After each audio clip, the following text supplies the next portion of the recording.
வெயிலை தழுவி நின்ற பள்ளி கட்டிடம். மஞ்சள் சுவரில் எழுதப்பட்ட நம் பள்ளியின் பெயர். அரசு பள்ளி என்றாலுமே அது நமக்கு ஒரு இரண்டாம் வீடு. காலை வெயில் பின்னேதான் வரும். அம்மா கூவல் மட்டும் முன்பே தொடங்கிவிடும். டேய் தம்பி, பள்ளிக்கூடத்துக்கு நேரமாச்சு. அந்த குரலுக்கு ஒரு சோர்வு இருந்தாலும் அதிலே ஒரு பாசம், ஒரு போராட்டம் இருந்தது. பழுதுபட்ட சீருடையின் பையை ஊசி நூல் கொண்டு தைத்த அம்மாவின் கைகள்.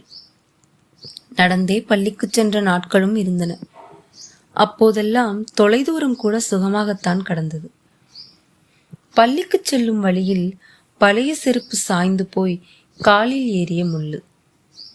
பாடம் தொடங்கும் முன் மரநிழலில் உட்கார்ந்து பழைய புத்தகத்தின் மஞ்சள் பக்கங்களை சரி செய்து பார்த்த அந்த நிமிடம் இன்னும் மனதில் ஒரு சந்தோஷ துளி.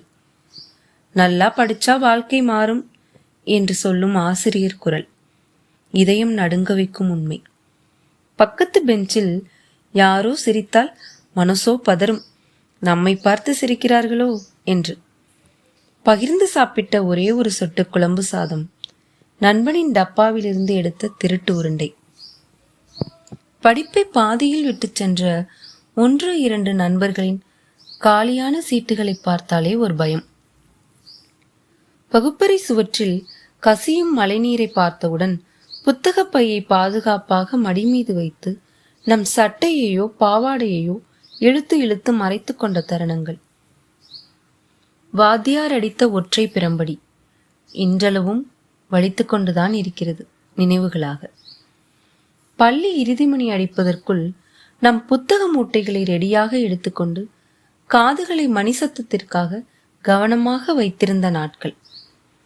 எப்போதாவது அப்பா அழைக்க வந்தால் பெருமைதான். ஓடிப்போய் அவரது தலையில் கை வைத்து உட்காரும் போது அவர் சொல்லாமலே நிம்மதியடைவார், படிச்சு பெரியாள் ஆகணும்னு. இன்று வாழ்க்கை மாறி நகரங்களில் நிற்கும் போது அந்த பள்ளிக்கூட வாசலில் நம் நிழல் கூட கண்ணீர் விடும். ஏழ்மையும் போராட்டமும் தான் அந்த நாட்களின் உடை. ஆனால் அந்த உடையில்தான் நம் ஆன்மாவை பாதுகாத்த உண்மையான வெப்பம் இருந்தது.